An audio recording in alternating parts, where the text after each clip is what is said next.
Hello there, gang, and welcome to another episode of Displaying Model Behaviour, the Earth's mightiest action figure video podcast. So take off your pants, crack a beer, and let's talk toys. Let's talk about Marvel's Civil War. This is the big one that so many people have been asking for, and I've been putting off because it's just a little bit overwhelming. So I'm going to try and get through this with as little yakety yak as I can do, which for me, that ain't gonna be easy. So guys, let's not stand on ceremony. Mr. Wayne, let's talk about it. Okay, this is one of those stories that involves everyone. And I was just going through the main 7 issues at first, but then I thought, I've got to talk about this, I've got to talk about that. We're gonna talk about a lot. So, the Superhuman Registration Act. This is the idea that vigilanteism is not okay. And you have to kind of take a little bit of a leap of logic to do this to start with, because it is illegal to be a vigilante. You're not supposed to put on a mask and beat people up. But in the Marvel Universe, you have to accept that, no, this is actually a thing and it's okay. Because at first, I was totally pro-registration. I was like, well, of course you're not allowed to do that. Of course you're supposed to, be official. So you have to accept in the not the MCU, this is not the cinematic universe, in the Marvel universe, in the 616, it's just generally accepted that if you have superpowers, you have the constitutional right to put on a mask and fight the good fight. So the Registration Act, this is something that a lot of people didn't realize, is that it wasn't Tony Stark who spearheaded this. In fact, he was against it initially. There were rumblings of making superheroics illegal and making everyone register. And Tony Stark was actually trying to subvert this and go against it. In fact, our story starts with Tony Stark and the Titanium Man, with Titanium Man attacking Tony Stark while he's giving a speech about not supporting the Registration Act. And Spider-Man's there as well, it's a whole big thing. And at the end of this fight, it's revealed that Tony Stark actually paid off the Titanium Man to attack him, so that he could then go, well, you see, if the Registration Act passes, and I would have to request the right to use my armor and ask the government if it's okay, I wouldn't have been able to defend myself or other people. We have to be able to actually step up and do the right thing in a moment's notice. And that's interesting. So that's where we start off, with Tony Stark being like, nope, registration bad. And of course, we have a bajillion different Iron Man armors. But what we don't have from Marvel Legends is a modern version of his Extremis armor. That's the armor that he's using mainly all throughout this Civil War story. Stop me if I'm wrong. But I think it's the Extremis armor. And it's such a cool design. Come on, Hasbro. Give us a new Extremis Iron Man. And then for Titanium Man, we don't have a Titanium Man from Marvel Legends. We got one from Select, which is gorgeous. However, it's not this particular version. It's more of a classic Titanium Man. And then, of course, with Spider-Man, that's the whole reason I'm doing this Civil War story, is because we now finally have the Iron Spider costume. I don't have the Marvel Legend Iron Spider, but I did used to have the Revoltech, and that was beautiful. Such an incredibly intricate, put together figure. Really, really nice. And had 4 spider limbs, because spiders have 8 limbs in total. Why was the comic book Iron Spider designed with only 3 mechanical arms? I have no idea. Maybe Stark budget cuts. It's such a bizarre choice to give Spider-Man 7 limbs. It just very strange, but there we go. Still, that was the impetus for starting this story, is the gorgeous looking Iron Spider costume, and the fact we finally have that in Marvel Legends form. But now the story kicks off proper with the New Warriors. Not the classic New Warriors that we're currently building with Marvel Legends, but this more modern 2000s version, who are really unlikable, to be honest. But they're written to be that way for the basis of this story. They are a reality TV show. They are a bunch of teenage superheroes, or young adult superheroes, who are being followed around by this camera crew while they're doing their heroics. We only have a couple of these particular characters, and not these iterations. But you got Speedball, who we've just had come out, which is a mixed bag of a figure. Let's just say that. Could have really benefited from some accessories like, I don't know, the Speedballs. But also we've got Namorita, however you pronounce her name. Stop me if I'm wrong. I know you will. And the other characters as well. So they come across this house where all these supervillains are hiding out, and they're like, guys, welcome to the New Warriors reality TV show. We're going to go take down some bad guys where nothing will possibly go wrong. It went wrong.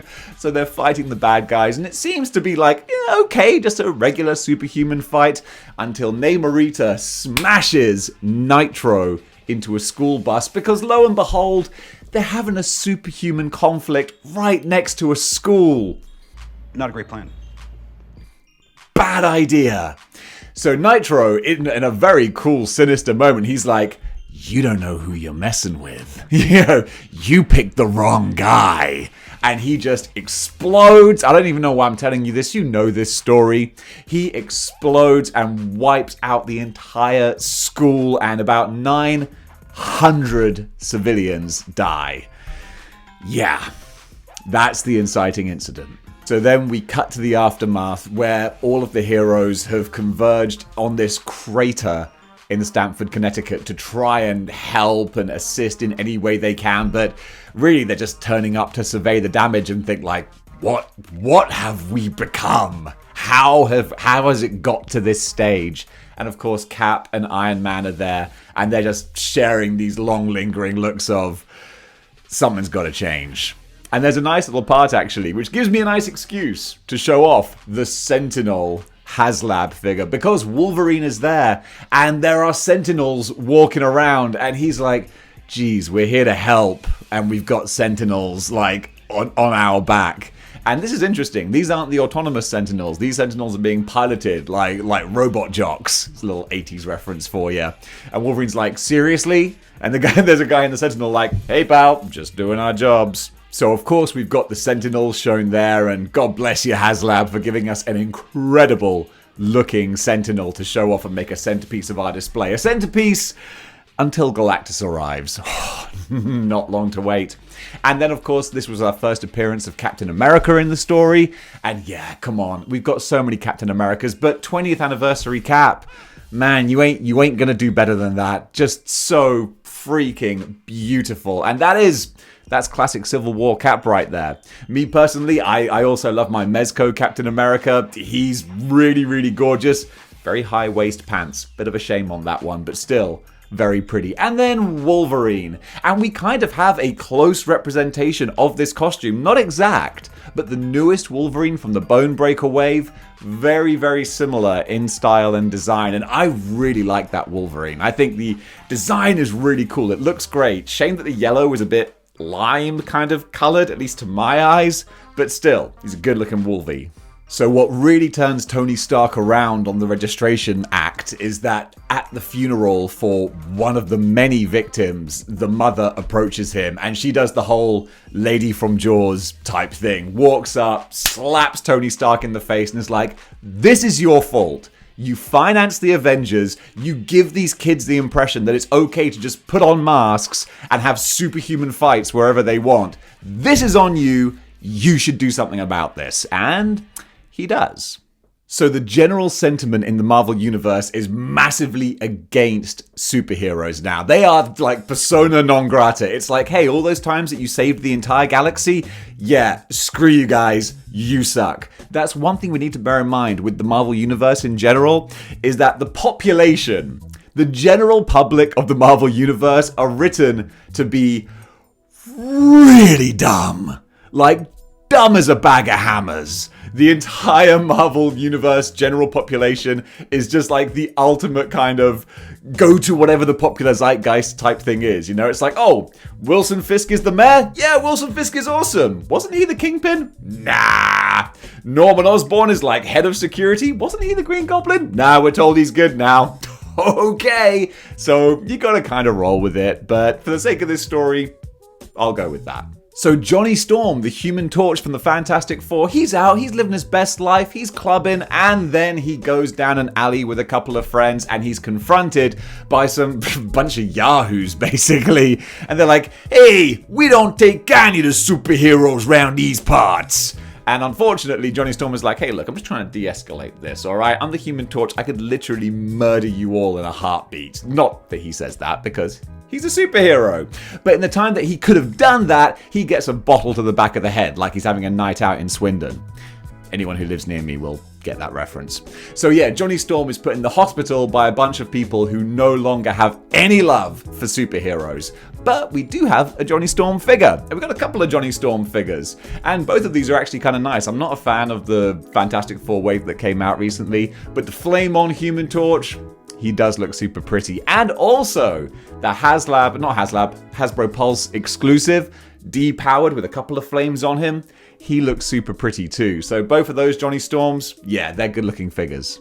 So the government says the Superhuman Registration Act is gonna happen. It's the will of the people. And all of the heroes get together at Avengers Tower. Not Mansion, Tower.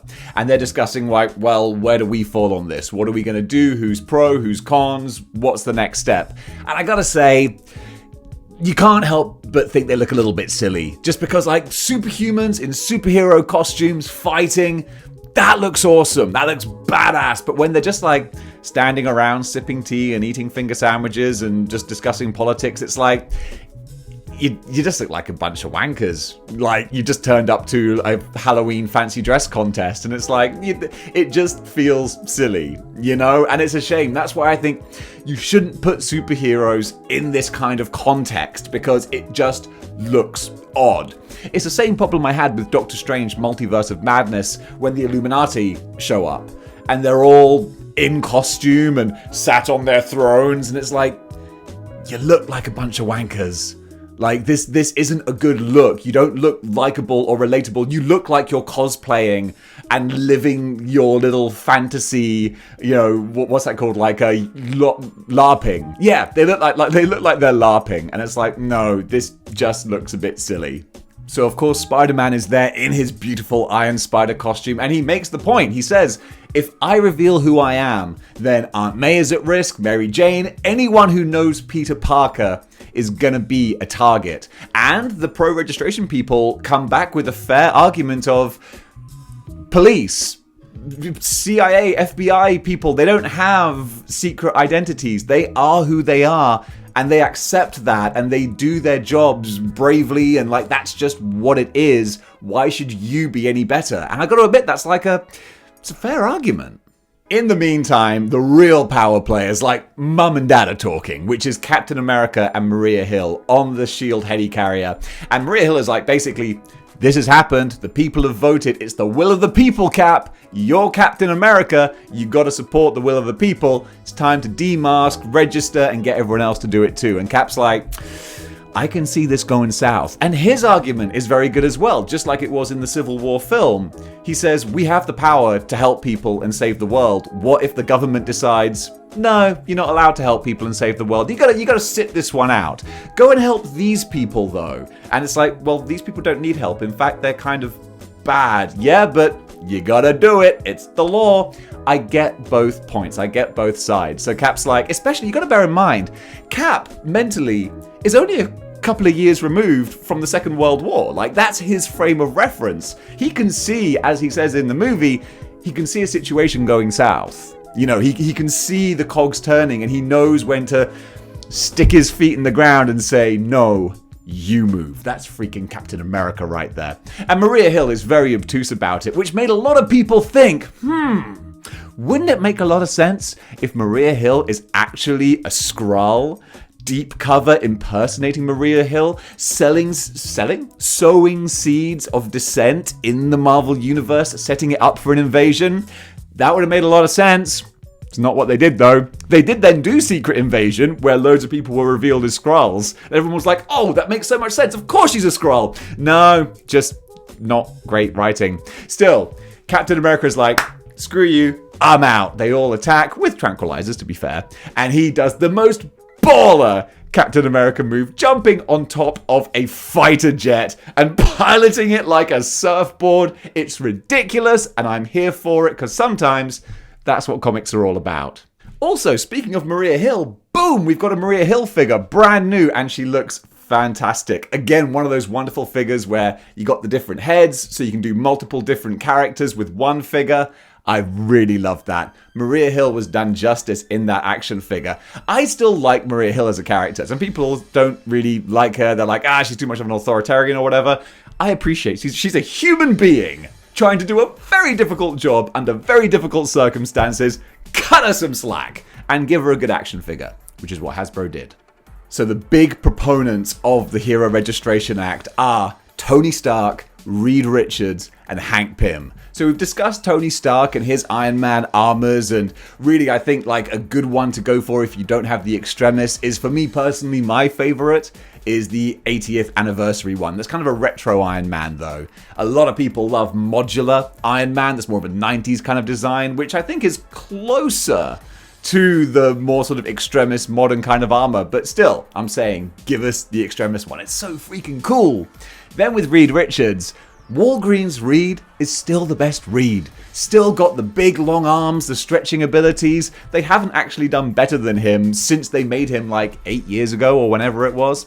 And then finally, Hank Pym, Yellow Jacket. Come on, guys! The last Yellow Jacket was first year Hasbro, I want to say. Maybe Toy Biz. It was right at that crossover stage. One of those super skinny looking characters. But there is a Hank Pym, but man, a new version, that would be nice to see.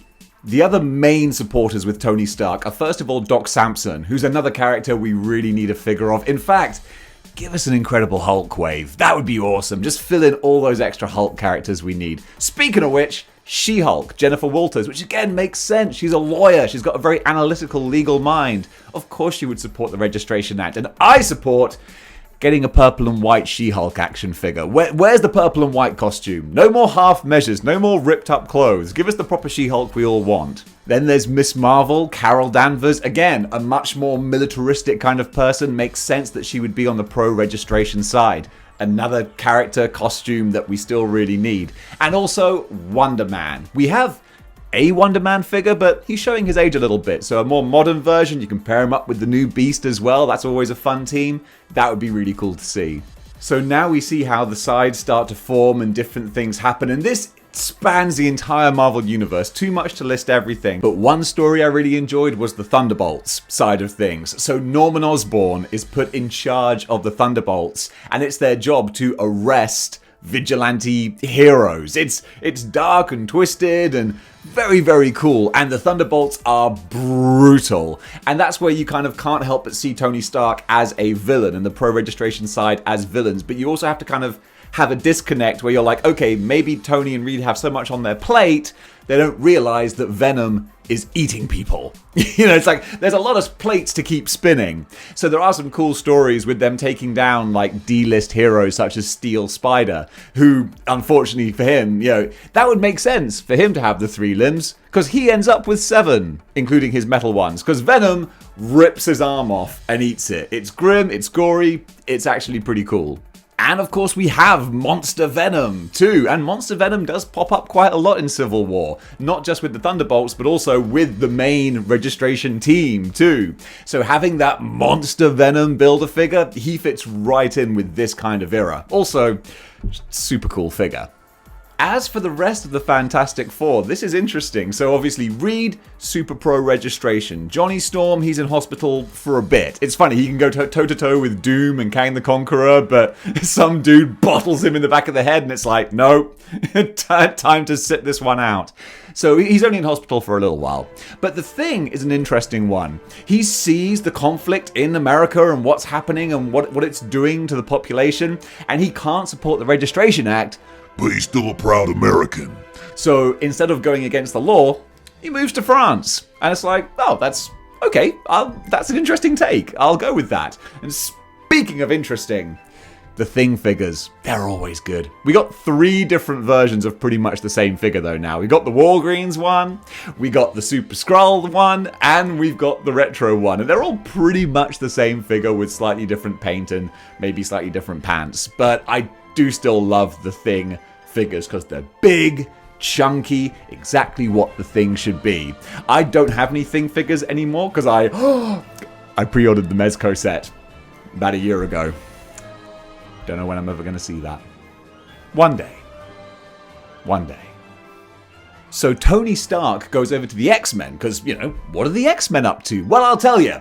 Not very much. They're basically just going to sit this one out. Tony speaks to Emma Frost, the White Queen, and he's like, Emma, help a brother out. Come on. You got to be on the right side. And she's like, dude, we just had decimation. We've just lost like 98% or 99%, however much it is, of the mutant population. There's about 148 of us left.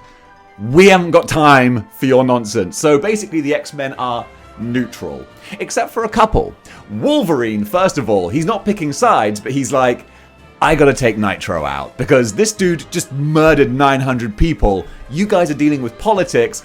I'm gonna go settle this score. And he does in a cool and also stupid way. One of the worst things that has ever been done to Wolverine in the comics is just making him so ridiculously overpowered.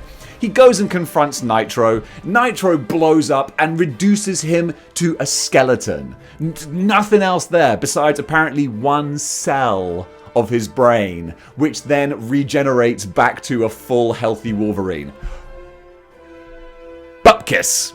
I was going to say something else beginning with B, but I won't. So stupid. How are there any consequences? How is there any drama if you can regenerate from a freaking skeleton? When he got his adamantium ripped out by Magneto, that almost killed him. And he just had what looked like flesh wounds. He was reduced to a skeleton. That is ridiculous. But I think they've toned down his healing factor from this point, so that's good. And then I learned a little bit about Nitro in reading this story. I thought Nitro literally blew up and then reconstituted himself. No, he doesn't do that. He actually just emits an explosion from around him. And that's how Wolverine defeats him, is that, when he makes the explosion, he has a protective field around him. So Wolverine just gets close enough that he's within the protective field so that when he explodes, he's fine. And then he can just fucking stab him. So happy days. So that's Nitro taken out of the picture. And then the Atlanteans actually take Nitro because they want to settle the score for him killing Namorita. And it turns out, interestingly, that Nitro was so overpowered because he was taking mutant growth hormone, which is like this underground mutant steroid that jacks up people's powers. It's another story for another time, though.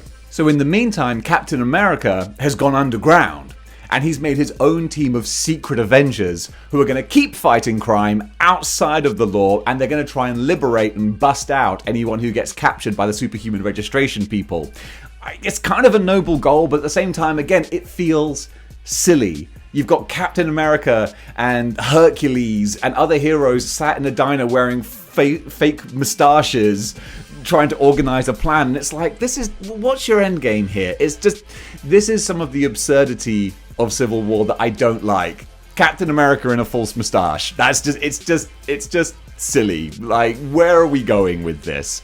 But still, he's got his team, and it's a team of some heavy hitters. First of all, I mentioned Hercules, and we got a badass Hercules figure as well. Love that so much. So there's Captain America, there's Hercules, there's Bill Foster, Goliath, who's not that well known of a character. I don't think we'll ever see a Marvel Legend of him, but it's almost like he's brought in as a red shirt. It's like, hey, these are all A-list characters, except for this guy. I wonder why this somewhat disposable character is in the group.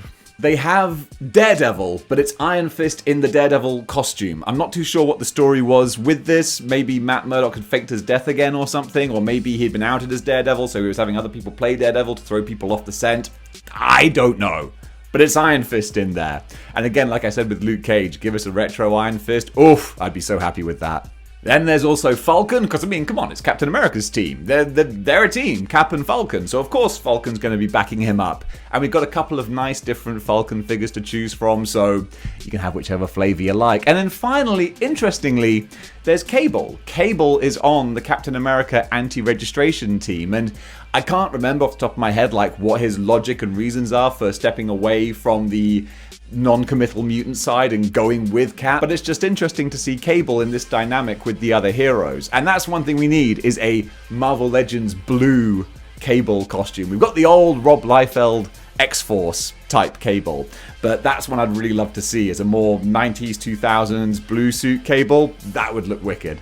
So one of the first things this team does is liberate the Young Avengers from S.H.I.E.L.D. custody. They have been caught doing nefarious superheroics, so they incorporate the Young Avengers into their team. And there is a Young Avengers box set that came out way long ago.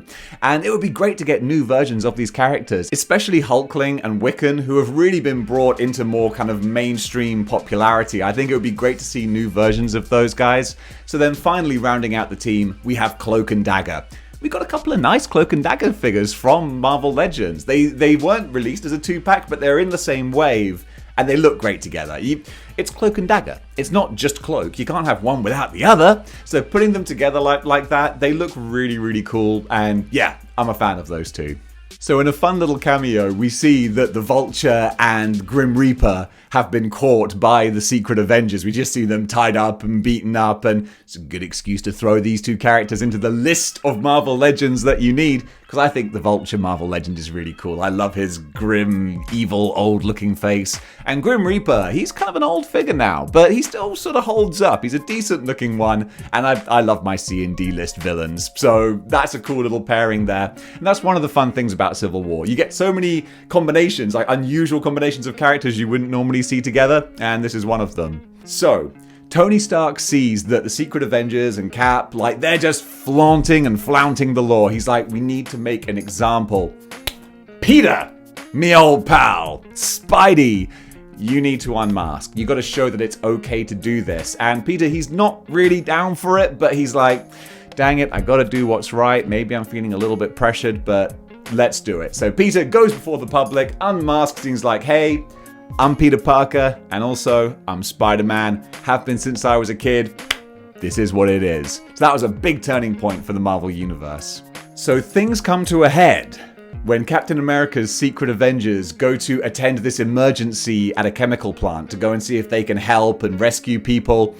Turns out that chemical plant is a subsidiary of Stark Industries. Yep, the whole thing was a trap. So Tony Stark and all of his guys are all there to confront them. They're like, right, we can't get along, so let's get it on. And Captain America is like, okay, tell you what, I just need convincing, okay? So I'm gonna give you 5 minutes, all right?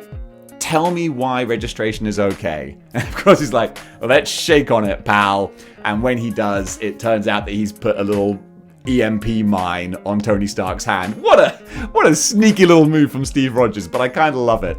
So the mine goes off and it is just riots in the streets, and it is on like Donkey Kong. Everyone is just fighting and scrapping and just beating the bejesus out of each other. And this is the first big superhero on superhero fight of this story, and it's pretty intense. It's intensity in 10 cities, and we see things that we wouldn't expect, like Spider-Man in his Iron Spider costume is fighting Captain America because Cap's getting the better of Tony Stark. And a lot of the characters, like, I don't think they're written well. They're written unlikably, including Captain America, referring to Tony Stark as like some pampered rich boy or whatever. And it's like, no, stop, don't write Captain America as a jock. That's not who he is. That's very ultimate Captain America. It's a fun story, Civil War, but honestly, I don't think the writing is great. It doesn't communicate likability in these characters. I don't like any of them, really, which is a shame because the premise of the story is good,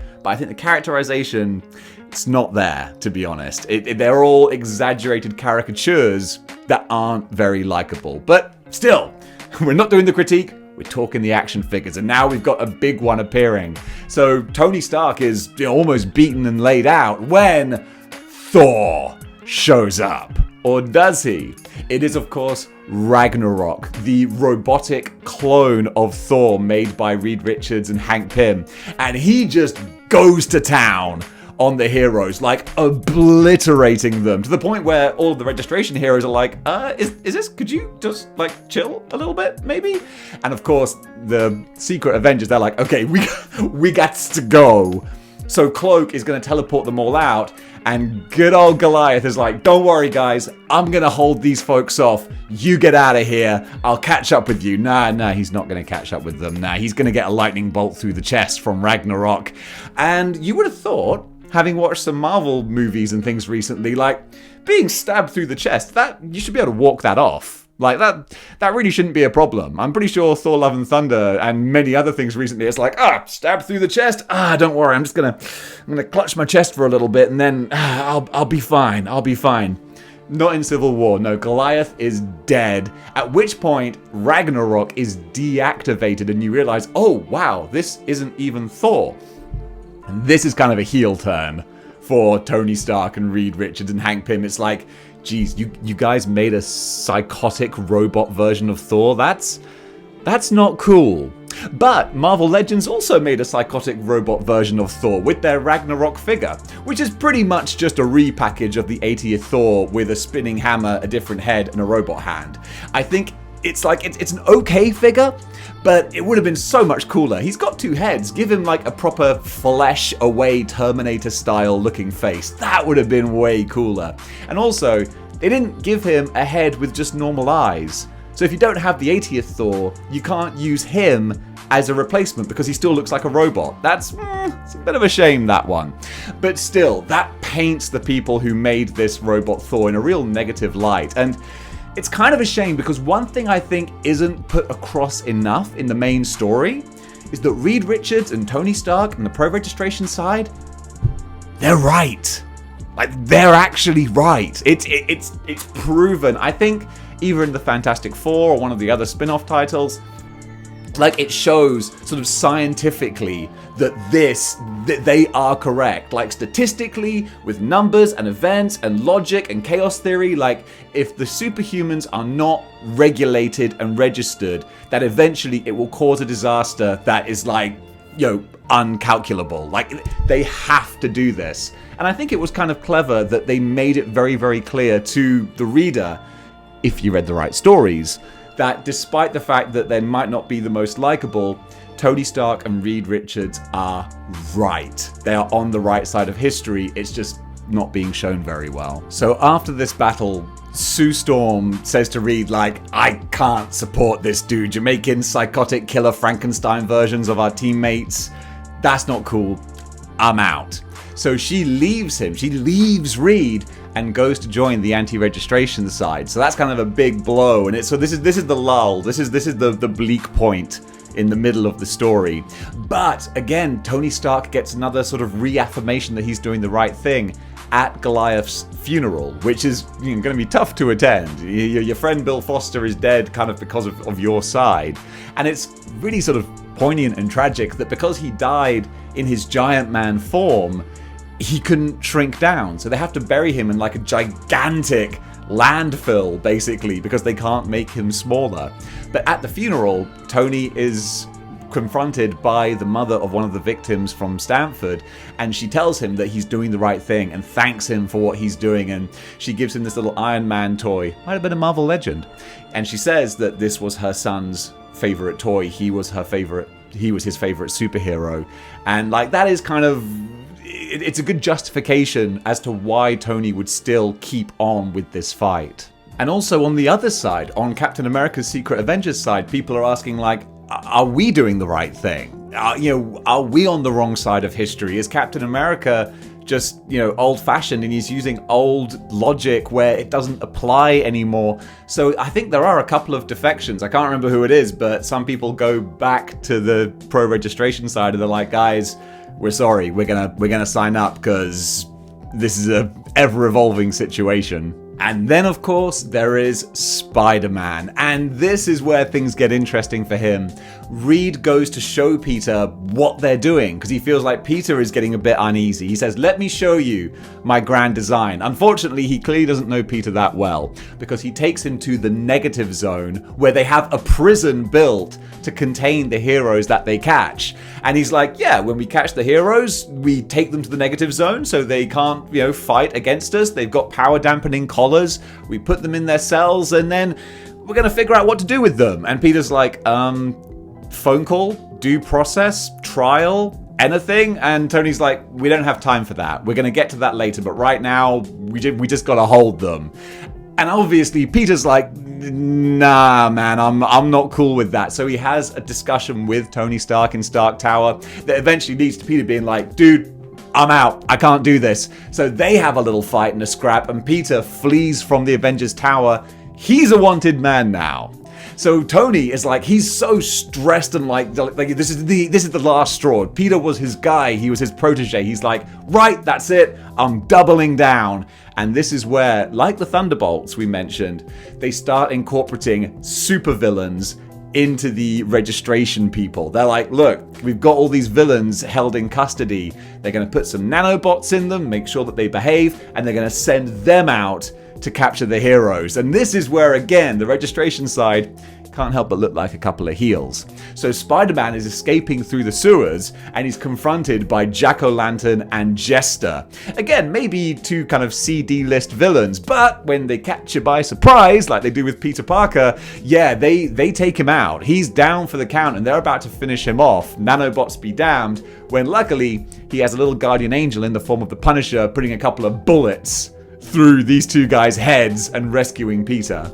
And of course, it would behoove me to mention that we have a Jack-O-Lantern figure, but not the Jack-O-Lantern figure that I would love to see, which is classic kind of chainmail, old school Jack-O-Lantern. If we got him, maybe, he would be a perfect fit for the new Spider-Man wave they're doing with Human Fly and Razorback. He would fit in perfectly with those. And then there's Jester as well, who I don't know if we would ever see a Jester figure. Maybe he's a little bit too obscure, but it would be kind of fun. And of course, we have Frank Castle, the Punisher. Got a load of different Punisher figures. I think still the best, most iconic representation of Punisher is the vintage carded version. He's just, he's gorgeous. But then my go-to one is the deluxe Punisher, just because of the sculpting and the face work and all that kind of stuff, all the accessories. Beautiful action figure. But yeah, you gotta have Punisher represented here, because he's not a major character in the story, but he plays an important role. So Punisher returns Spider-Man to the heroes, and this is interesting, again, because Punisher, he's never been a superhero team-up type person. So everyone's like, wow, Punisher, like, what are you doing here? And he said, I was going to sit this out, this isn't my fight. And then I saw that one of the sides was using supervillains. So I'm like, okay, well, I'm not with you. So that's why he's helping out Captain America. Unfortunately, this little alliance doesn't last for long, because two D or E-list supervillains turn up where the heroes are, Goldbug and the Plunderer. And they're like, hey, look, we don't want any trouble. We just, like, everything's freaking nuts. Can we just, like, help you guys? And before Captain America or anyone can even react, Punisher just mows them down with a machine gun. And they're lying dead on the floor. And then everyone's staring at Frank. He looks up and he's like, what? So that was a great character moment beat. But again, it's almost going over the top with characters' personalities for a comedic or dramatic effect. And Captain America just wham! Just like beats the bejesus out of the Punisher. He's like, God, this is not what we do. And again, it's writing Captain America as a jock. Like, he could have taken Frank out and been like, that's it. But instead, he's like, fight me, you little bitch. And it's like, that's not Captain America. And again, it's just written so that they can have what seemed like the cool line of Captain America demanding, why isn't Frank fighting back? And the Punisher's like, no, like, I'll never fight you. You're Captain America. I'll never raise my hands against you. Which again, it's a nice sentiment. But in order to get to that end point, you write Captain America like a prick.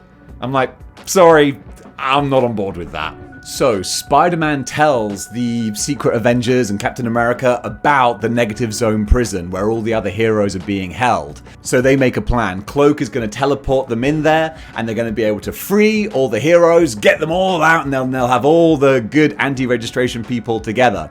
So they teleport into the Negative Zone, and boom! Guess who's waiting for them?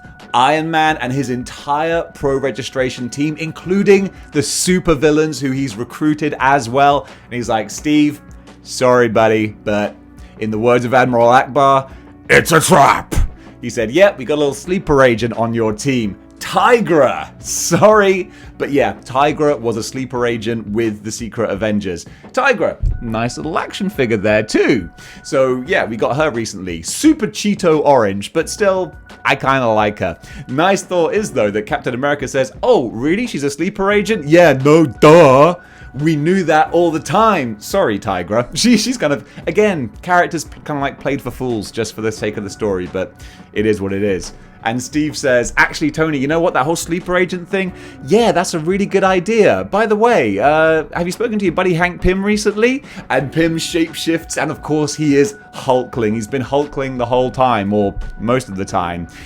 And guess how those prison cells are kept shut? Yeah, voice activated. Yeah, guess who has Hank Pym's voice? Yeah, Hulkling. So he opens all the cells, all the prisoners are released, and it's time for a good old-fashioned Donnybrook. So to wrap up Civil War, everyone is fighting everyone in the Negative Zone. It's all crazy. You got the villains on the pro-registration side as well. Some cool ones who I'm a big fan of as well. We got Bullseye, we got Taskmaster, Radioactive Man as well. Let's just look at these guys. Radioactive Man was one of my favorite early figures. A very rare one that has glow-in-the-dark technology. It's not really technology, it's just paint. But he glows in the dark. Really, really fun figure. Then Taskmaster as well. I'd love an updated Taskmaster, but the one that we have, anyone who has a skull mask, I got a lot of time for. And then still, I think one of the best Marvel Legends they've made is Bullseye. Such a cool figure. Really, really love that. He's got the bald head as well. He's got the throwing darts. Really, really wicked. So those guys, awesome figures, but not characters who you want to have on your team if you're a good guy. The optics on that don't look good. So yeah, everyone is fighting everyone. Oh, by the way, if you're wondering, where's the Hulk in all this? It's a very good question. This is actually set during the time of Planet Hulk. So Hulk is off-world, which is kind of lucky because that would be a bit of a game breaker. Similar to the movie, they don't have the Hulk in there because it's like, well, whoever has Hulk has kind of got a bit of an advantage, you know? Same with Thor. So yeah, Hulk's not a party to this, but there are loads of people who are, and they're all going at it. And then Maria Hill, who's monitoring this situation, she's like, you know, we could just trap them all in the Negative Zone and have done with it. Typical Maria Hill shield type thing, which again would make so much sense if she was a Skrull. If she was a Skrull, that was her chance to get rid of all the heroes. But no, that wasn't the case. So they catch wind that this is what the plan is, and Cloak uses all of his cloaking, teleporting powers to teleport everyone out of the Negative Zone and drops them right in the middle of New York City. Not a good plan. Because now you've got all the heroes and the villains fighting each other in the streets of New York. And this is where, again, characters are written unlikable for the sake of the story. And that's kind of a problem. Because, yeah, they are just tearing up New York City. And it's like, dude, you're heroes. What are you doing?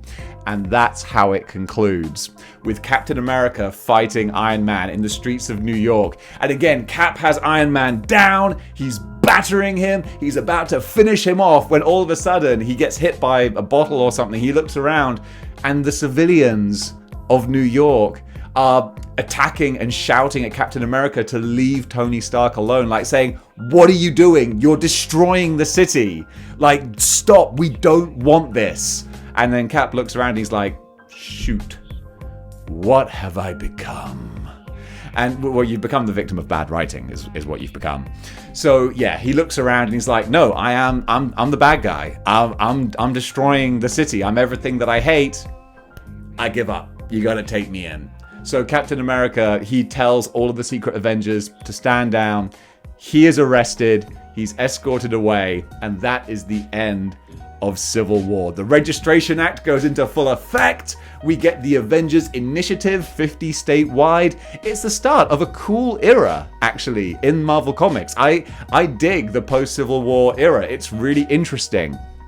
Not a big fan of Spider-Man from that point onwards, and with that then kicks off Brand New Day and One More Day and all that jazz, but hey, it is what it is. There's still some good storytelling going on. So Civil War, it's a big epic story, which I'm a fan of the concept, but not the execution. I think characters are written just to fulfill certain story points or what the writer thought was, oh, this will be a cool moment. And it's like, does it make the character look good or bad, or does it stay in keeping with their personality?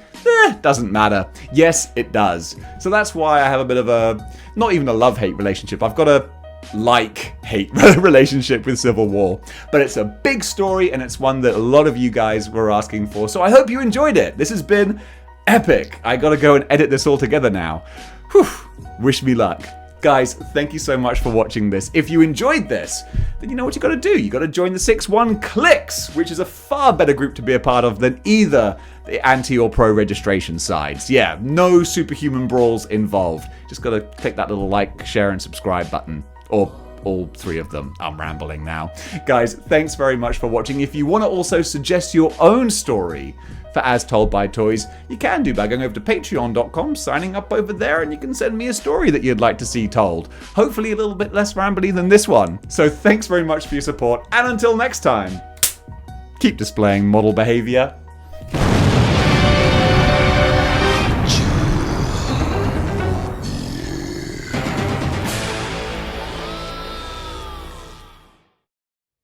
Well, hi there. This is your friendly neighborhood Spider-Man with a special message for Model Behavior viewers. If you enjoyed this video, then be sure to like, share, and subscribe. And if you want to go one step beyond in supporting the channel, you can do by going to patreon.com/displaying model behavior.